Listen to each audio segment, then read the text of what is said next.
This is Are You With Me Right Now, episode 29, coming at you live. This is a live episode. From the same room. Yep. We're doing it again. We're back. We're back. Clip of the mic. Immediately post Eddie Murphy's Raw. So we're a little rowdy up in here. Yep. Yep. She just got some culture. She ain't never seen culture before. She's never seen black people before, so I thought maybe showing her Eddie Murphy's Raw would be appropriate. Unlike my joke. She's got more kids than Mrs. Wayans. I don't know.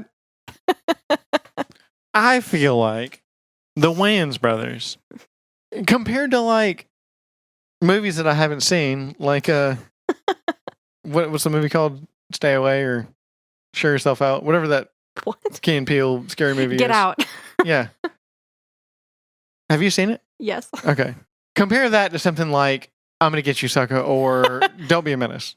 Don't Be a Menace is really funny. I haven't seen I'm Gonna Get You Sucker. Okay. I've only seen like 20 minutes of Don't Be a Menace also. Fair enough. Longer than that, but not it the was whole longer movie. than that. If you got up to the dashiki part, then yeah. We did. Yeah. That was over halfway through the movie, I'm Okay. pretty sure. So, I don't know.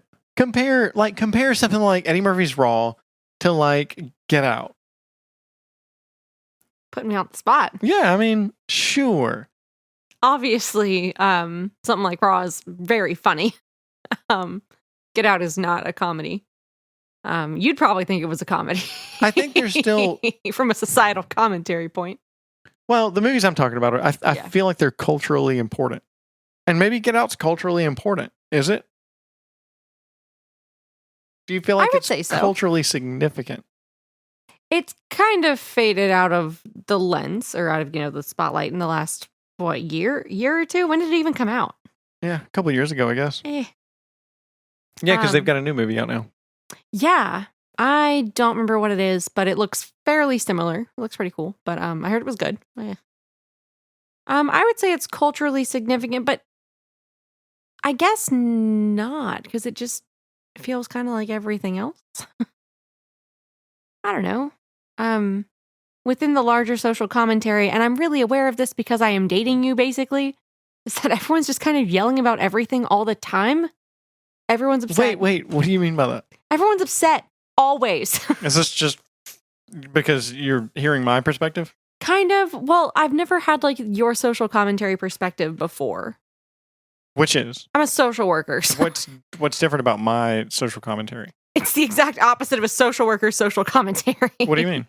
About like inclusion and diversity. Oof. It's funny. I heard, so I was listening to Peterson's podcast. Yeah. And he was talking about how at the end of his lectures, his lecture podcasts are my favorite. I think they're enlightening. And at the end of one of his podcasts, or at the end of all the lectures, he takes questions. And one of the questions was, what's one of the worst things you could do as a politician or whatever? Or what's one of the worst, political platforms that you could have? And he was making a jab at Justin Trudeau, talking about choosing your cabinet based on gender is one of the dumbest fucking things that you could do. You mentioned that. Yeah, and I agree with him wholeheartedly. Like, I kind of understand the diversity argument, kind of, a tiny, tiny little bit. I don't know what I understand about it. I understand that different ideas breed, new ideas, but I don't think that just because you've got a vagina, you're different. Or just because you're a different color, somehow that magically makes you a different person. And that's kind of what I mean. That is your social commentary stance, essentially. What I was more referring to is that, but sort of distilled into the point of telling people what they can and can't say is bullshit. Sort of based on that same, it comes from the same tenet, but that is what I was getting at. And I think this goes in with a point. God, you saw some article a while ago that was like, oh yeah, so-and-so was named the highest grossing black director in ever. That's what it was. Like that. It was about... was it Get Out? Yeah, it was about Get Out. Well, there you go. And you were like, well, that's fucking dumb. why are we separating? Like, why would you enjoy being pitted against another race? Or like, why is that a good thing? And maybe that's fine. Maybe it is. I don't understand it. I don't understand why it's okay to say he's the best black guy that there is. Like, that just seems weird to me. Maybe it's me. Well, I'm not critiquing you or saying like, I know, I realize fuck that. you. I'm saying this to, our audience. If they're still listening, they'll get over it. But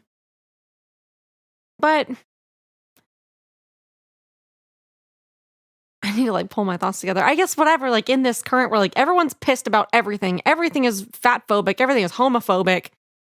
There's social control down to like who you have around you in your social life. And like you have to have people of every race, every size, every religion. You take a lot of, in the way that I take a lot of personal offense to racism, you take a lot of personal offense to like fatism or whatever you want to call it. Like, yeah, there was some fucking Vice article. I like Vice. Don't at me. Ooh, no. It's just on Snapchat. No. I like their Snapchat stories. No, and there's nothing good on. No, I don't care. No to all of those things. Jesus Christ. What, Vice and Snapchat? Yes. You're dating a 14-year-old, all right? You knew that. But I read their Snapchat stories, and there was some fucking article, and I texted you about this immediately after I saw it. I sent you a screenshot, and I was like, the headline basically, or the title of the article was, it was a friend on Instagram, sorry. But it was like, you're not actually inclusive if you don't have any fat friends and if you don't date fat people. You can't say you care about fat people if you don't have romantic relationships with them. Like, no, fuck you. What?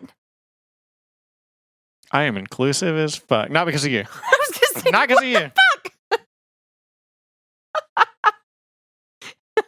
Watch yourself. Them just jokes. Oh my God. That Eddie, man, he's funny. You like that I'm chubby anyway. I mean, yeah, but yeah, no. Being fat certainly doesn't give you a different opinion. I mean, maybe, maybe you like food a little bit better. I don't know.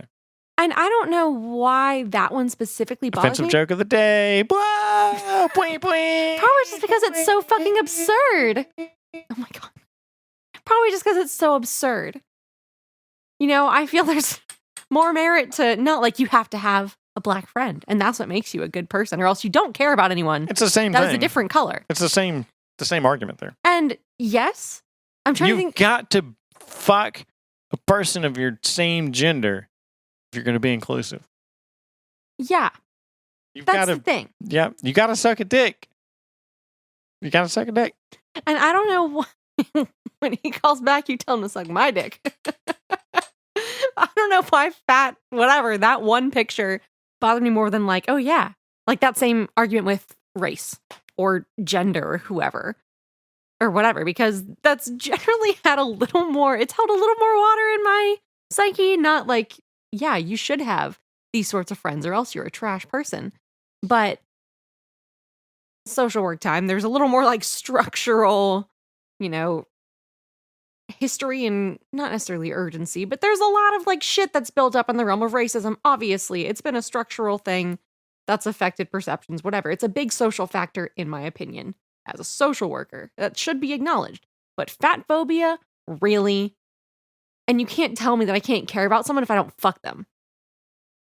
Like, that makes me so angry. That's like rape. Kind of. I mean, yeah, it's like coercing you. I mean, younger people than I are reading these things and growing up in a culture where like you don't actually care about someone unless you have romantic relationships with them or unless you involve yourself with them. Anyone can be a shitbag. Anyone can emotionally abuse you. This is actually kind of the whole dichotomy. That was a good word. Good job. Of Gamergate. That's kind of the whole pretense of Gamergate is that like journalists don't play video games. And the white male journalists who are anti-Gamergate are just there to fuck the chicks who pretend to be gamer chicks. That's Gamergate in a nutshell. And that's why so many media establishments like Vice and Kotaku and Polygon and IGN and fucking all of them are so anti-Gamergate. Because there's so many nice guys, white knights there to they're using a platform to. It's basically like being a male feminist. You're just a male feminist so you can fuck chicks, and that's it. Sorry, I have a lag of like how that gets back to the point. I'm not sure what side of that argument you're on.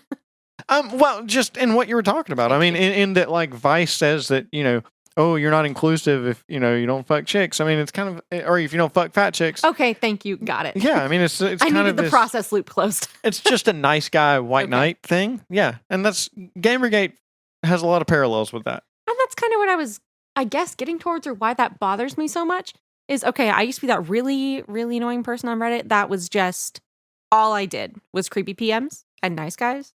I went through a neckbeard phase. It was fun. I was not the neckbeard. I made fun of a lot of neckbeards. I've seen your Reddit history, yes. I'm not telling you. I'm telling the audience. Yes, I realize that.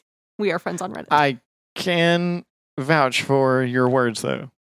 True stories. Yeah. Years of exclusively creepy PMs. I'm a little hyper-focused, okay? I obsess a little bit. But yeah, that's the thing that like everyone hates. Like, when did we go from shitting on nice guyism to encouraging it? When did that become inclusion? I'm not sure. Honestly, I'm not sure how much of this is real, like real life, and how much of this is just manufactured by the people who control the media, by the people who advertise, And that's my usual answer to you, is that I'm not going to pull up the more inflammatory topics we've discussed in this vein, but like, real people aren't like the, strawmen on the internet that are like, oh yeah, these people are so dramatic. And like, have you ever met someone of this category and they're really not like the internet portrays them to be, sort of thing? Like, how manufactured is the perception of a group or the magnitude of these issues? I'm sure I've met people like that, but it is very few and far between. They are certainly a real minority, IRL. Yeah, so I guess to bring it all home, to get out, is that, yes, I would say it's culturally significant, but it really does get lost in, like, just the social Marxism happening right now. And just the overemphasis of, like, everything you say is going to get you canceled, to quote a hashtag millennial word, that it's all problematic, no matter what. And that, like, it's just very dichotomy. White people are bad, black people are perfect. We should watch, or you should watch, everyone should kind of watch Chappelle's new stand-up. Because Dave Chappelle is modern day Eddie Murphy, who was then modern day Richard Pryor. Chappelle's basically untouchable. It really doesn't matter what you say about him, and he can kind of float through it. I don't know why that is. I think it's just because so many people have so much respect for him because he really doesn't care what he says. And he's funny and he's pretty right. And that's kind of his whole statement right now, is like, cancel culture is really fucking stupid. It's really fucking dangerous. It's, it's fucking terrible. It's really fucking terrible. It's really backwards, and it's not something I can stand behind at all. Yeah. I'm like afraid of what I'm currently saying. Like, I would get skewered for this if this were attached to my name as a social worker. And that's fucking dumb. Yeah. Because I'm all about, not fucking oppressing people because of their race or whatever. But, because I don't really care. Like, I'm all about whatever, black girl magic, live your shit. I don't really care. Think that you're great. Good. Love yourself. That's important too. But I think the vast majority of this comes from, like, white people. Like, white knighting for the rest of everybody. I don't know. There's this one person on my Instagram. She's from my high school. You can't be using that anecdotal shit now. That's fine. Well, whatever. This is not my research course. Thank you. And she is aggressive. Super fucking aggressive about the her heritage, basically. About how all white people are just very condescending and oppressive by nature. And like, we try and take voices away from other people, and like, we're never doing anything right. I'm like, well, fuck, why even try? Well, and honestly, I mean, she's kind of got a point there. That I mean, a lot of she kind of does have a point. But I don't know if she's making the correct point. Even I think she may be making it in the wrong direction. I think it's really condescending when white people get involved with the whole civil rights movement or whatever. You know, I mean, yes, we should all be involved in it, but to be the nice guy white knight is very. There's something underhanded in it. There's some level of narcissism in that. Yeah. In that you're out to get something for yourself by helping these other people. You're not doing it selflessly. She posts a lot of like no white savior sort of shit. Not as in like that is a bad thing. That is something that I do agree with. But that's all she like that side of an argument is all she ever posts. And it's really fucking disheartening. And so yeah, instead of like actually doing some real activism, she's just armchair activism. I don't know her well enough to know if she's actually doing activism. I know she was doing research in some country that she is like kind of from. I don't know. She's very intelligent. I'm sure she is doing activism, I guess, but activism that attacks people doesn't create change, in my opinion. And I don't know. I really liked Get Out, but it was very heavy on like Black slavery, like modern day with like mind control and shit. I'm like, this is spooky. Spoopy. Yeah, it was a little spoopy. Doot. Thanks, Mr. Skeletal. Good bones and calcium. Right. Like and subscribe. Oh my god. Again, I liked the movie. I don't know. It's the constant fucking race baiting is really exhausting. And it makes it really hard to care about the actual activism happening. I swear I feel like most of that is white people. Probably. But this is a film by a black director. I don't know. I feel really bad about literally everything I'm saying right now because I'm all about some fucking social justice. That's my job. That's my career. It's what I love.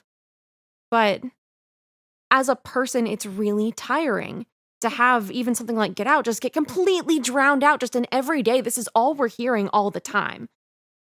Is that, you know, race shouldn't matter, but then race is a factor in every single decision always in the mass media or in a discussion. Like, it has to matter now. You can't say it doesn't matter, or like it shouldn't matter, or that it should be equal or whatever, and then... If it were equal, it wouldn't even be a topic. Yeah, but then how do you change it if it's not talked about? But then how do you talk about it if, you know, the privilege, like, I don't know, if the privileges are like, to get privilege for yourself, you don't need to underprivilege someone else, which that's probably really fucking backwards coming from a white person. Because, like, we've been privileged forever. But you and I have talked about this, like, we can't control anything that's been done before we were alive. And being insulted now won't really inspire us to help. Just to help the rest of this podcast, I'm going to pretend to be a black woman for the rest of this episode, because I think our listeners are going to get really bored just listening to just two white people talk. What podcast was that? Adventure Zone. The D&D podcast. The D&D podcast. Towards the end of the first season, it was an incredible podcast. I was all about it until the very end of it. They got into this thing where they were like, well, we know you're going to get bored listening to four white men talk, so one of us is going to, on the side, pretend to be a trans person, a trans woman.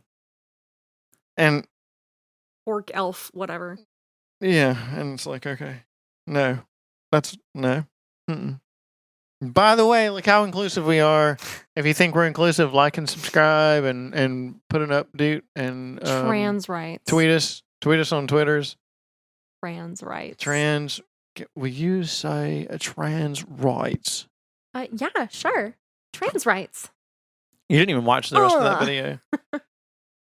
Where they started asking AOC about Donkey Kong because it was during a Donkey Kong stream on Twitch, and she's like, yeah, I've heard of Donkey Kong 64, and my brother used to play like Mario and Pokemon, and they're like, oh my god, you know what video games are.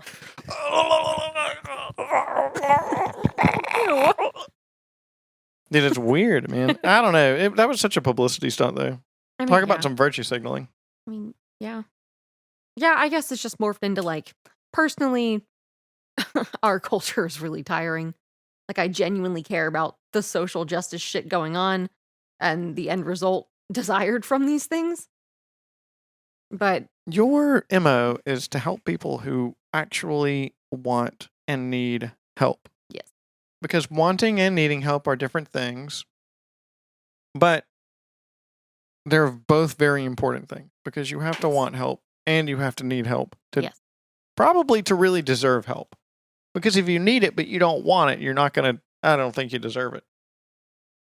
I say we get clients and where I work, and my supervisor will say, like, if you're not going to work with us, fine, but Right. we're not going to help you.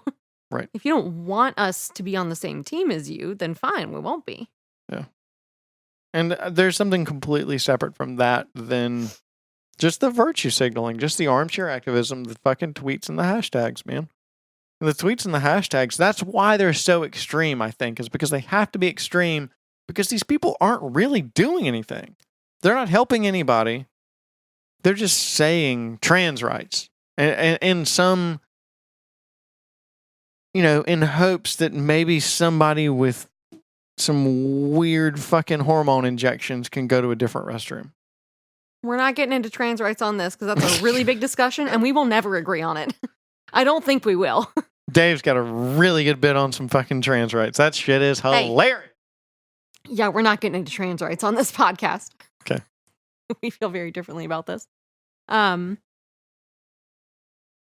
Yes, like the sheer oddity of having hundreds of thousands of people say something on the internet is so weirdly Weird. overwhelming. Oh. I said weirdly. So weird. It feels really cheap, but also there's some sort of weird force behind it. I don't know, because you can do so much without doing anything. And getting someone to put a hashtag is nothing. I don't think they're really doing anything. I mean, yeah, like it's. I think they're harming way more than they're hurting. Way more than they're helping. Sorry. I think they're harming way more than they're helping. I think it's a lot easier to be vocal and uninformed on the internet, obviously. Well, yeah. I think that's life in general. I mean, true. There's something that I saw recently where, apparently there was a study that was done where, like, the freshest generation of people Gen Z. are less accepting of the LGBT community than the Wait, like the baby's just popping out? people old enough to have opinions, apparently. Like what, 10? I don't know. I haven't seen the study. I just heard of YouTube about it, and I need to dig into that a little bit more, but it's interesting because, and the whole theory behind that was that because it's being shoved down people's throats, but also not just the shoving down people's throats, but like, it was funny. They made this point that, there used to be just kind of like gay pride parades, which was some sort of like, let's learn to accept gay people because they're real and they're people. Yeah, Stonewall was a real fucking thing. But his point was that, like, a lot of these gay pride parades are much less about, like, hey, accept us for being gay, but just like, hey, let's suck some dicks in public. Like, apparently they're kind of extreme now. I don't know. I don't have any firsthand reference of any of it. Kinky people are trying really hard to get a letter into the LGBTQ spectrum, and it is dumb. Being kinky is not the same as being gay. What about Qs, though? Huh? Aren't the Ks Qs? Why can't they just be Qs? What, for queer? Yeah. I don't know. Kinky people who want to, like, dude, pedophiles are trying to get a letter to. I People know. are fucking dumb. That's and they're trying to call it a kink. Not. Well, not a thing. It is. Nope. Different. Kink is consensual. Pedophilia is not. There are some children who would disagree with you. Legally not consensual. Fair enough, and I agree with you, but I was going to say. I forget what I was listening to, but there was something I was listening to where, shit, what was that? Maybe it was it wasn't a Sword and Scale episode. Fuck. There was a Sword and Scale episode that dealt with pedophilia. It was weird. There was something I was listening to, and the person was literally there. It may have been a Joe Rogan interview. It almost had to have been a Joe Rogan interview, but he was talking to somebody, and they were like, look, I was all about it. I agreed to it. He's like, now as an adult, looking back on it, I see how there was no way for my pubescent brain to actually know what I was doing. It was something I was listening to. Did they get like statutory rape? This may have been an Esther Perel episode. Do you not remember anything like that? No. Where there was just somebody I who need was more context on this. There was a guy who was sexually abused as a younger person, maybe a teenager or something like that. But at the time he consented to it. How old was he? Do you remember? Well, I don't remember. No. Whereabouts? Anything? Youngish teenager, probably. It's like 13. Sure. That's Okay. a fair enough ballpark, probably. Okay. I don't remember that. But yeah, I mean, okay. So yeah, it was something I listened to, and yeah, it was consensual. Because I mean, yeah, shit. When I was 13, I would have consented to all kinds of people sucking my dick. Shit. What makes it not legally admissible as consent is at 13, you have no idea what entering into a sexual relationship actually means. There are so many connotations to that you have no way to understand. Your body makes a promise. Stop. Even when you don't. God. So yeah, I mean, I agree. Obviously, I agree that pedophilia is fucking Yes, thank you. incorrect and wrong. But I think that's still an interesting discussion for teenagers who think that they are consenting. Yes. It's an interesting discussion. I'm gonna be working with a lot of those kids, probably. Oof. Jesus. Rip. Last point on what we were literally just talking about. I lost where I was going with the Twitter thing, but I remembered the word I wanted to get in was brainwashing. Like just the sheer amount of people that can now weigh in on something that they know nothing about and that they are probably really extremist on. It just feels fucking like brainwashing because it is virtue signaling. Propaganda. And I mean, yeah, but it's people like genuinely believe these things because they've just been told that you're supposed to believe it. And then you get canceled or fucking whatever for not buying into it. It's really overwhelming. And it's like brainwashing. It's just you're supposed to think this way. And if you deviate even a little bit, not out of any malicious idea or whatever, malicious intent, then fuck you. And if you made a tweet about it 10 years ago, it can ruin your life today. Also fuck you. Yeah. Chappelle's new stand-up is really good, and it's funny because somebody's got an article out there saying that you should just completely skip over Chappelle's new stand-up. Yeah. Don't listen to Dave's new stand-up.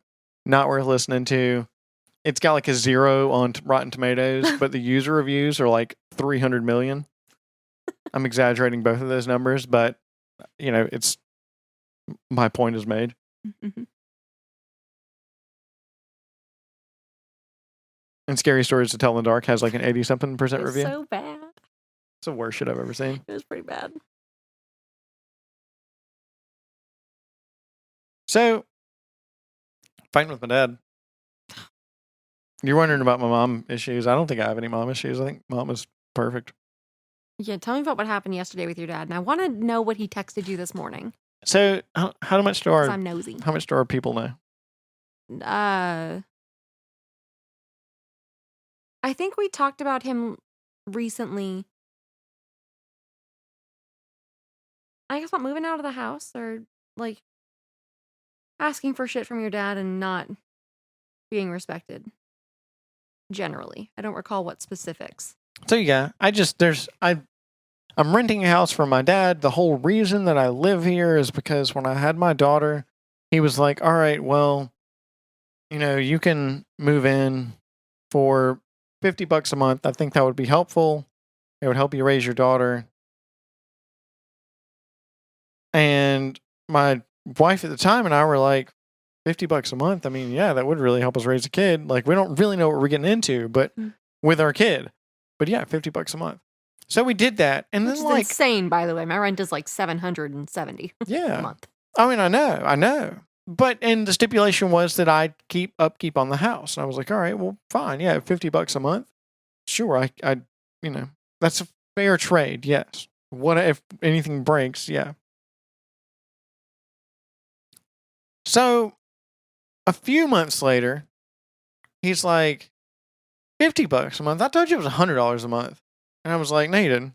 It's $50 a month. And I came back and asked my wife at the time, and I was like, was it 100 or 50? She's like, it was definitely 50. We wouldn't have moved in if it was 100.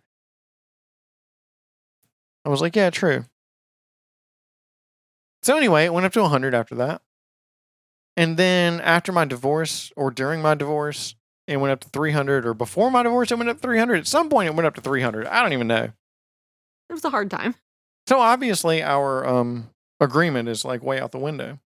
So things need to be done to the house. Like when I moved in here, a lot of his shit is still here. There's some of it that I'm fine keeping. Like this is a discussion that can be had. That like, hey, this is your stuff. This is your house. I'm not going to live here forever. At some point in your life, this stuff has to leave this house and either go to a trash dump or get sold or get donated to somebody. Something has to happen to your shit that exists in this place. Unless you are going to move back here, and you're not. And that's my major complaint to him. That, and just like, hey, there's some large stuff in the yard that needs to be taken care of that's just falling apart and dilapidated that I didn't put here. It's not going to come with me when I leave. And that we started to work on and take down and made a big dent in, yeah, by the way. Yeah, and that I actually put some effort into anyway. Just because I live here and because I'm trying. I'm trying. And I've come to him about these issues lots of times, and they're always met with resistance. But lately, he just started flat on insulting me and telling me that I'm lazy and that my house is an embarrassment, and then that it looks like trash people live here is basically what he said. So yeah, he called me a garbage person. Not, directly, but that's exactly what he meant. I mean, what else do you mean by that? So, I got kind of mad at him, but I just left, and I didn't really talk to him for a couple of weeks, and he made a note of that. And I was like, yeah, I've just been busy. So I brought it up to him. It was right before therapy the other day. I was dropping my kid off to hang out with them for them to keep while I went to therapy. They do keep my kid a lot. And that's a favor that they're doing, but they enjoy doing it too. So is it really a favor that they're doing for me? It's a favor and a privilege. It can be both. So, at the same time, I don't mind busting my ass to make sure they don't have to keep her. Especially if he's going to treat me this way. So I come to him again, and right before as I'm dropping my kid off, I'm like, we have a little bit of time. We've got about 30 minutes. And I'd like to be able to tell my therapist, hey, I had this conversation with my dad. Finally, I had this conversation that, like, these are things that I feel like I need. And I feel like it's an important conversation. But again, he comes back with like, you're lazy. And why would I fix those things? Because you're just going to let the house fall apart anyway. And blah, blah, blah. And that was basically his whole argument. That really was his whole argument. That's why I say blah, blah, blah, is because there was no other further argument than that. Is that I'm a trash person, and why would he fix anything for me? Why am I worth his time? So basically, I said, you're a really shitty person. And I grabbed my kid and I stormed out of the house and I slammed the door as hard as I could. And I left and went back home. And I apologized to my child for fighting with my dad in front of her. And I texted my therapist and I told her, hey, I've had a huge falling out with my dad and I can bring my daughter, but I don't think she's going to sit still and I don't know what to do. Do you have any suggestions? And she just kind of asked if I was okay. And I said, yeah, I'm okay. I'd like to have a therapy session, but I kind of realized there's nothing we could do. So there was nothing we could do except for bring my kid. So my dad texted me this morning. And this is catching you up to speed now. Thank you. But yeah, when you texted me all that, like, had I not been in class, I would have come down if there would have been anything I could do. But So this morning at 9:46 a.m., he says, "Do you want to come over and talk?" And I say, "Not really. I've tried to talk to you twice recently, not counting all the previous times, and all you do is insult me." And he says, "I'm sorry I insulted you. I'm just trying to make you understand that I can't afford to maintain 2 houses. You live there and need to be responsible for some of the upkeep." And that was my whole conversation with this morning. I started a very long text message that I have not, that I just, because I'm trying to spend time with my daughter and not argue with my dad, I started into this thing and I just put it down and started hanging out with my kid again. And what I was saying was, what I've written here is, I don't know what I've said, but here we go. And I do the upkeep, but I can't be responsible for the big stuff. Whether or not I live here, you've got to clean your stuff out of here one day. Waiting until I leave to do it is disrespectful. The deck and the pool can't be my responsibility, even though I tried to do it myself. The yard work is exceptionally hard because of the deck, the pool, the flower beds. These flower beds that fell into I paid $300 to a friend of mine, a good friend of mine, to rip down the backyard as soon as I moved in here. Like a few months after I moved in here, he came in. He did 3 days worth of yard work just here. And I saw him do it. I mean, his time was worth the $300. His time and the tools and the chemicals that he used and all that shit to knock down that backyard.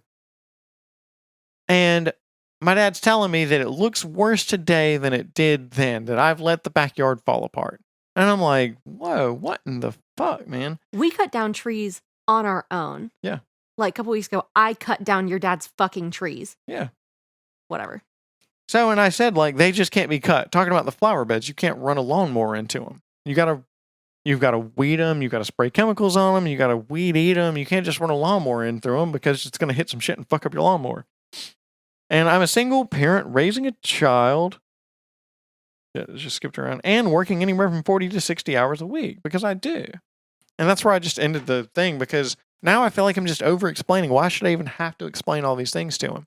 This is what makes me so frustrated and makes me just rather ignore him and just never speak to him again. Because why do I have to explain this shit to my dad? Why doesn't he already know this shit? You know? I shouldn't. And that, so I don't know if I'm going to. I don't know if I care enough to really even try to explain it to him anymore, because I don't really think he's going to get it ever. I just don't think he is. I'm just tired of trying. I don't really care. Why would I? This is exactly my last conversation with my dad. And it was, the boundary of, don't touch me. I love you. I want to be around you. Don't touch me unless I initiate it. And he called me all sorts of names and blamed me and shit. And, this was the 5th time I tried to tell him about it. And if he wasn't going to take responsibility, then he probably won't ever. And why should I have to explain myself to my dad, who's supposed to care about my needs and just do shit that I need when I'm honest about it? Why should I have to explain it to someone? He's my parent. He's not just another person. He's my parent. He should just fucking get it or try. It's really hard to hear you talk about this and that you're essentially having the same conversation, because I know it was really fucking hard for me. And it was just distilled rejection of fuck you. I know what you need. You're telling me what you need, and it's not unreasonable, but I'm not going to take any responsibility for my part in this. Not even for you, my kid, that I'm supposed to care for unconditionally. I mean, yeah. Dad and I had a big fight one time when I was a teenager. I think he pushed me or something like that. But I pushed him, I shoved the shit out of him. I was like, no. I mean, and it was even before that, though, that I think that he and I just didn't get along. We get along. We've been getting along fine for a very long time now, but it's because I've just quit asking him for things. Your dad's the reason you're avoidant. I'm really sorry this is happening. It's fine. This is normal. What the fuck does that say? I'm not the only one here with the rug pulled out from under me anytime I needed some stability. Well, I mean, Mom was always there, so I can't say the whole rug was pulled out from under me. I mean, still, your dad's a significant caregiver. This my dad's sucks not a still. significant caregiver. As an attachment figure, your second parent is. Just because that's not the role he chose to actually fill doesn't mean it's what a child expects from their parent and needs from a parent. Fair enough. That sucks. And like, I'm not here to, make you a victim or something like, oh, I'm so sorry. You can join me in the Perpetual Victims Club now. But like, that sucks. It sucks that your dad is doing this. And I'm sorry it's happening to you. Thanks. You're welcome. Been there. Relatable. It blows. Yeah. So I don't know what to do about it because I live in his house, And literally, like, 5 houses down from him, it feels like? Yeah. And he treats my daughter like, he treats her pretty well. She just watches TV a lot at his house. And I don't know if I really care for that either. And like dumb TV. Yeah, it's like, Pinkalicious and PJ Masks. We watch TV too, but it's usually in the background of doing something like interesting and engaging. Yeah. And the movie itself, I try to make sure that it's interesting and engaging. Mm-hmm. Or at least, thought-provoking or something, Yeah. And movies that we can watch with her. I mean, yeah. We showed her Shrek a couple of times. Now all she wants to do is watch Shrek. I don't think I'm going to show her Shrek anymore. We can do it every now and then. I mean, yeah. I don't let her run the house. And my dad certainly lets her do that. Yeah. When she's there, and maybe that's what grandparents do. I'll figure it out one day, I hope. But, I mean, yeah, I'd probably let my grandkids come in and run my house too because I'd be so fucking bored by that point. And you don't have to keep them. You just give them back. Yeah. So, yeah, I get that. But, so, it that brings up a stronger argument of like, and this is what my ex-wife is trying to tell me, that, just because you're quarreling with your dad doesn't mean that, it has to affect, your daughter. That she still has a relationship with him and that still means something. Yeah. And I guess so. I mean, maybe. Does it? I don't know. I don't know either. Wish you had an answer for that. I wish there was a study about that. Yeah, I wish I fucking knew too. The only thing I had to contribute in our text messages was that I really hated it when my dad and my grandfather fought because they would get physical, they would scream and shout. He would take us home in the middle of the night. Like, he would get I remember one time he specifically got a speeding ticket for like 30 miles over the limit. 4 a.m. was driving us home from my grandparents' house because they got in some dumbass alpha male fight. You didn't like your grandparents anyway, though, did you? No, my grandparents are douches. Yeah, so, yeah. They always really scared me. They were not very nice. I like my dad's mom. I have more recently come to really like her, and I miss her. But that's the one, like, casualty, basically. And she's probably gonna die really soon anyway, so whatever. That's a whole can of worms. But, I like my dad's parents pretty well. I like my dad's dad a lot. He tells some pretty cool stories. I don't really know any of your grandparents all that well. I mean, I don't either.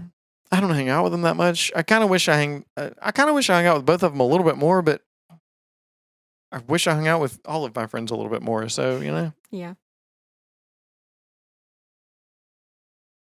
I don't know. Old people are really hard to tell apart. That's awful, but like all of the elder people in your family, I have a really hard time keeping straight. I feel like a trash person.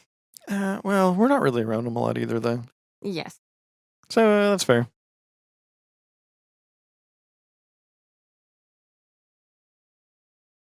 Yeah, it personally kind of makes me kind of mad when like grandparents or when your parents want to be all doting and perfect with your kids. Like, oh, now you want to give a shit. Or like, now you want to actually be a kind parent. Like, fuck you. Yeah, but I can't blame that on them. Because maybe they're just shit people. Maybe my dad's just a shit person, which is very possible. And that sounds a lot like mine. So yeah, I mean, he's on that spectrum somewhere. Yeah, but that's fine. Like, shit people are capable of being grandparents. I don't think it takes a lot to be a grandparent. It just takes some money, which most old people have acquired a tiny little bit of. Yeah, and retirement basically. My dad still doesn't have a job, by the way. My dad still works from home, quote unquote. Really? Yeah. What does he do? I can't say that. Oh. I mean, doxing myself, but I was gonna say. I mean, yeah, it's not hard work. It ain't hard work. It's the same thing he's always done. Oh, okay. He's never progressed. He's never made any progression in anything that he's ever really done, I don't think. He used to be a raging pothead, apparently he was the biggest pothead in high school, is what I've heard. And he still acts like fucking Nancy Reagan. He still thinks, just say no to drugs. This is your brain on drugs? Yeah. It's, he lies to himself, obviously. I've thought about this a lot, I mean, if you're going to lie to your kids, that's worse than lying to yourself. It's almost the same thing as lying to yourself. It's except the progression of. Yeah. Absolutely. So I assume that he really is like this. I mean, he's got to be some sort of self-righteous, like just narcissist that doesn't really understand what a piece of shit he is. And maybe one of his parents was like that. I don't know. Maybe my grandma was like that. My grandpa's not like that, though. I don't think he is, he doesn't seem to be. He's got some good stories. He's a prankster. He's funny. Like, he'll tell you all the bad shit that he's done in his life, and he makes light of it. But it's, it's just mischief. It's not like, hey, I lied to my kid, Yeah, I don't know. I don't know where my dad got the idea that it was okay to, like, lie to yourself about who you are. I don't know how that's inherited. I do.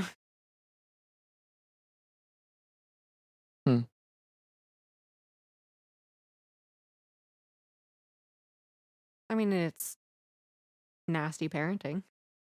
I have no idea what your dad's parents were like, but shit parenting looks like blaming someone for their feelings, calling them names, just making the truth unacceptable, basically. Like, spouting one thing but punishing you for, like, my parents would always say, come to me if you ever need to talk, if something's ever wrong. And then, going to therapy was some horrible thing that I wasn't allowed to do. Yeah. Like, you can always talk to me. And then if I bring up something that's really important or that I needed, I was a vindictive bitch. Where you have to lie to yourself and say that you're the problem in order to just exist in your household. And disclaimer, I did actually get to go to therapy a little bit. It didn't help. I was just horrifically depressed. But I did get to go to therapy for a little bit. I will give my parents that credit. At my church. Church lady. Yeah, seriously, very Christian lady at some point. Yeah, when you're not allowed to actually express yourself in a home, you learn to lie about everything to yourself, to your parents, to your friends. But it all starts with lying to yourself about what is normal and the kind of person you are. I thought I was a really boring, mean, just like broken sort of person that had no idea how to be around anybody. I still have vestiges of that. Like, I still feel like I don't fit in many places. But I really thought that I was like boring, unlikable, untalented, just an absolute, like, complete other species, like no idea how to communicate with anyone, because that's how my dad treated me. You lie to yourself about who you are, and then admitting that there was something actually wrong with you, or that you did something wrong, let's just put it that way, or acknowledging the reality, the good and the bad, which is always a balance. It's so normal to have done bad things, and I have found it is normal to talk about them and accept them. Like, it's okay that you did a bad thing.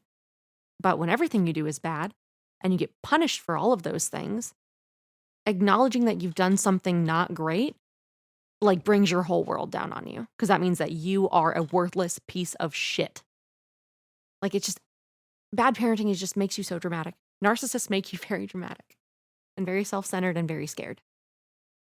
And that's how you lie to yourself. And then you lie to your kids. Because you're ashamed. Was your dad like military, or was his dad military? My grandfather was military, yes. They wanted to put my brother in military school when he was on drugs. My dad was not military. Did he serve? No. Wait, my granddad? Yeah. Yeah. World War II? I know Vietnam, at least. Okay. Probably also World War II. He was old. Yeah. He was old. And my uncle is as well, my dad's brother. I wonder if that's some sort of, like, because everybody was military then. Yeah. So I wonder if that has something to do with the way, like, that generation of people was. Yeah, dude. The baby boomers. Untreated PTSD. And yeah, just militaristic. You know, that's the thing actually in ACA is militaristic parents. You know, not like you're in the military, so you're obviously a bad parent. That's not what I mean, but untreated PTSD and just the difficulties of serving. And yeah, like bringing, you know, routines from war home and the neglect of mental health before, you know what, the 1990s, if even before now. Yeah. Yeah, I mean, we're talking about the, you know, The 50s. people who were 40s. having children in the 60s and 70s. Yeah, and my dad was born in early 60s. Yeah. So, yeah, I mean, probably the people who grew up in the 40s and 50s. Yeah, it was all about appearances then. It still is now, but different, I like to think.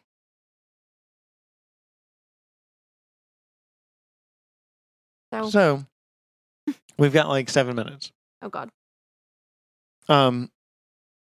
How did you fall from grace, as it were? What do you mean? Like how you were like super Christian lady. When did that devolve? So, we grew up going to church, Protestant AF, like always. Episcopalian.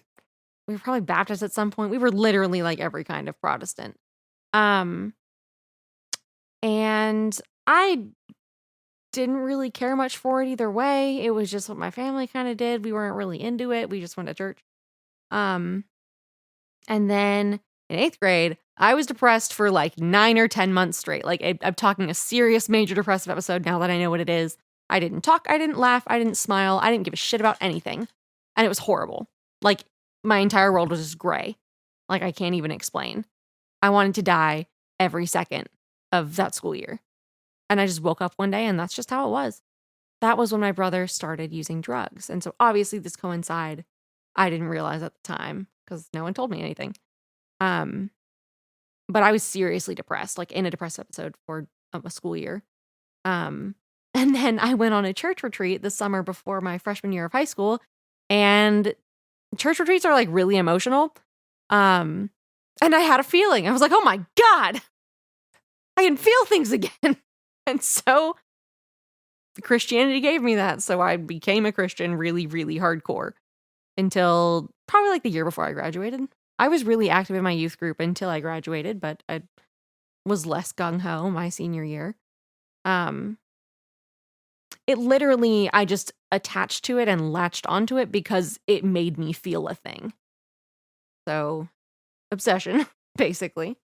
I never felt very at home at church though either. Like I did in a lot of ways, but again, I felt like I stuck out in the youth a lot because hashtag familial abuse. And just also being a teenager. But when I moved, let's see, my mom kept telling me to come to a church. She finally respected that I don't want to go to church. Literally every time I go home, she's always like, well, do you want to go to church with me? And I was like, no.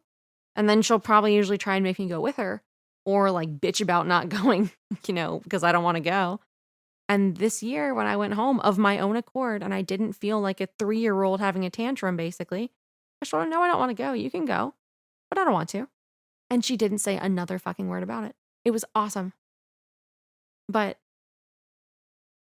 no, I guess the shine just kind of wore off after 4 years. And a lot of the people in my youth group were just very, very fake. I mean, because we were teenagers, it was high school. But I always made myself feel really inadequate around all of them. I never felt like I fit in. It was all just people and me not knowing how to socialize because I'd never been shown how to be normal.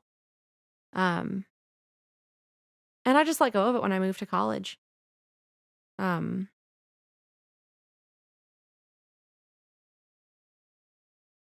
don't know when I stopped believing that there was like a thing out there because I definitely did believe that in high school. But I think as I started to understand what had been done to me, it was not like I just realized. I'm like, oh, duh, now let's move on. I went through a period of like 4 months or so where I just drank all the time. I was really angry. I was not myself. That was the demise, the beginning of the very long end of my big college relationship. The one a couple years ago. Like, that was when I started really losing my shit. And our relationship started unraveling because I was understanding what had been done to me and what my dad is actually like and shit like that. And that was when I started kind of getting really nihilistic. Or just like, fuck it, who cares? Like, I don't even like me anyway. I didn't get it. It's not like I was watching from the outside, like, oh, okay, I see what's happening right now. I can understand like the hill I'm going down. It was just a spiral. Like, I snowballed really hard down that track. I didn't, drink for a really long time or anything, but it was not a good moment in my life. And I am still resistant currently to the idea of a higher power, a la ACA. And I think a lot of that, religion has been so up and down. We would go to church and stop and go to church and stop. And dad went through phases of when he cared about Jesus and when he didn't. And again, in 12-step programs, God is such a huge thing. And he would like verbally abuse me with, why don't you go pray about it?